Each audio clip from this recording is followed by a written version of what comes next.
Hello there, running-ears. It's Manny again, and I'm glad because I am done with some of my work, so now I can concentrate on this, my training, like you guys are doing. So actually, right before I was going to make this video has some content in it, some breaking news. So we're going to get to that right now. It has to do with costumes. So if you have not seen that, I have it up on the Running Ears Facebook page. But before we get into that, as usual, guys, you have done an amazing job. We're about 800 subscribers. We want to get to 1,000. Again, remember, the reason we do this this channel, guys, is so that we can get the proper information out there. Breaking news, and I'm going to get into it, but already some misinformation is going out there. So guys, let's watch this channel. Let's share this.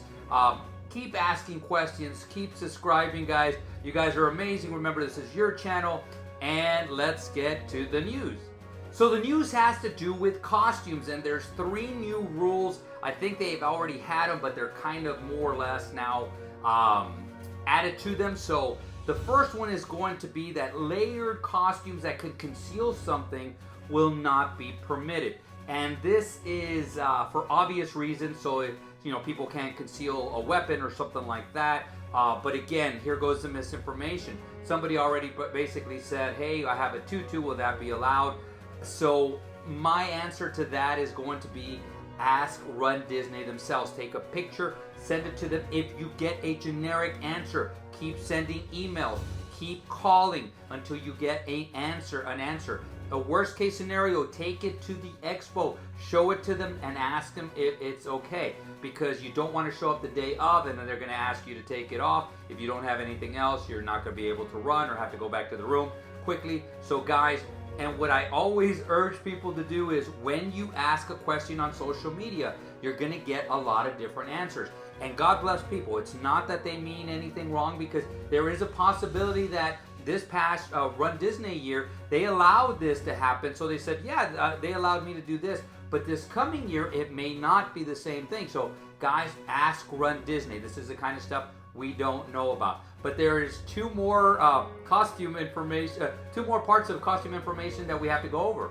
So again, I'm going to paraphrase these, but basically any kind of costume that wraps around your body that is inflatable or that physically connect more than one runners may not be allowed. Now listen to the wording, may not be allowed. So you guys have to, again, ask Disney. The connecting runners, that one I completely understand. We actually try to get people not to run together. Now in single file is a different thing. The slinky dog, think of the slinky dog runners, and I've seen them before, so that's okay in the past. It doesn't seem like it's going to be it's not going to be accepted in the future. So guys, again, if you have any kind of questions about that, just ask runDisney. So let's move on to number 3. So foam swords and all plastic swords like lightsabers will be permitted as long as they're less than 36 inches or less. So 3 feet or less, you can run with them. And again, they have to be foam or plastic. So that that allows runners, again, if you're whipping it around, and you accidentally hit somebody with something that's a little bit stronger than that, you might hurt somebody. So of course you can't run with that. But guys, like I said before, I have it on the Facebook page. So if you want to see the exact language, go look at it there. And guys, again, I'm going to reiterate this because this is important. If somebody's asking and people are answering, this is what you got to do and this is what you got to do, unless they work for runDisney, I would not listen to them. I would actually, and I wouldn't listen to me either, because again, I'm not the expert on when it comes to costumes, and I don't work for runDisney. So I can tell you what they've done in the past, but again, it looks like they're changing a few things here, guys. So guys, just be aware, especially if you're going to run with a costume. So guys, for today's topic, it's going to be is what happened at Springtime Surprise. So Springtime Surprise, this was from a couple of Springtime Surprises ago. So what happened, because it's been a week and I took my time in making this video because I wanted to see what was going to go on. Because if you notice, guys, the 5K sold out really quickly in about 45 minutes. The next one was the challenge, which was Stitch. That sold out in about an hour and 15 minutes. Took a couple of days later before the 10K, which was up. And right now, it is still open. This is exactly what I was looking at earlier this morning. The 10 miler, the Hakuna Matata 10 miler is still open And of course, you see the after party and the yoga are still open also. Guys, I do think the 10 miler is going to sell out eventually. I think the yoga will sell out eventually. I think that the after party, the splash party, which I think is a great concept, I think that's going to take a while to sell out. If you notice when you go to Wine and Dine, that is still not sold out, and that's how we got free tickets. So again, I just don't see it selling out anytime soon. I see it maybe closer to the date. So guys, again, it's up to you. If you badly want to do it, and you know for a fact you want to do it, get it as soon as possible just in case. But I think it's one of those that you're going to be pretty safe if you just wait closer to the date. But I was also thinking to myself, why is it that when you come to these runs, you get to this race and all of a sudden it seems to sell out slower, and especially the 10 miler. So I came up with some reasons of why this could happen. And basically I came up with 4 different reasons why this could happen. So let's go over number 1. So the series is basically now, it's added to 5 races including Disneyland. So 4 at Disney World and 1 at Disneyland, starting in November, ending with Springtime Surprise in April. I think that people have a run burnout. They get to the point where they say, you know what, they're not like, they're not like you and I a lot of times, but people get burned out and they just say, you know what, I've had enough. I'm just gonna take it. I'm just gonna take it slower. I'm not gonna do all these runs like I have in the past. And so they just say, I'll do the other ones, but I'm not gonna do this one. And especially, and I'll get to the other topic soon, but because of the theming, it's a little bit different every year. So I think one of them is, number 1 is just a run burnout. Number 2 is the price. The price for the challenge especially is almost $500. And if you add the party to it, that's over $550. And so it becomes expensive. So I think that it's a price burnout too, because people are saying, well, I want to do the Wine and Dine because of course there's a festival, there's a party afterward. Marathon Weekend is the original weekend that started it all. Disneyland just came back. Princess, of course, I don't have anything else to say except the fact that it's just amazing with seeing all the costumes and everything. And then we get to Springtime Surprise. Man, okay, now I paid for these 4. This one's a little bit expensive. It's a little bit out of the range of overall spending that I want to do, because now it's a 5th trip I got to go to Disney. So again, if you do the math, I could actually see that where there's a price burnout part.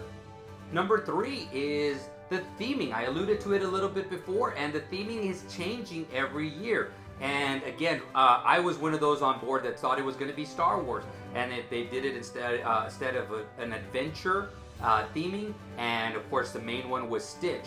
So if you noticed, the 2 that sold out real quickly was, one of them, the 5K, was Tinkerbell. But Tinkerbell had her own run at Disneyland for years, and I think it was nostalgic. That's why I think that it sold out. People were wanting to do that again, especially the people who had done it in the past. So that was one. The second one was the Stitch, the one a little over an hour. It sold out, an hour and 15 minutes approximately. It sold out. And I could easily see that because Stitch is a very popular character. So people want that medal. And so that's why that one sold out. I love Up, and I'm a huge fan of Up. And a lot of people I talk to are fans of Up too. But again, I may just be in the minority, but again, Up ended up selling out. I thought it was going to sell out a little bit faster, but it took a few days. And the one that's still open is the Hakuna Matata 10 miler. And a lot of you, if you guys remember a few years back, one of the summertime runs was all Lion King, so Simba was in there. So again, I'm thinking again, burnout. It kind of, when I saw the medal, it looked like the medals that we had during the summer. They were great, amazing looking medals, but it looks like almost the same medal. So again, people are going like, okay, I'll just kind of wait. I think it's going to sell out. It's just a matter of time, but it might be a few weeks, a few months before it does sell out.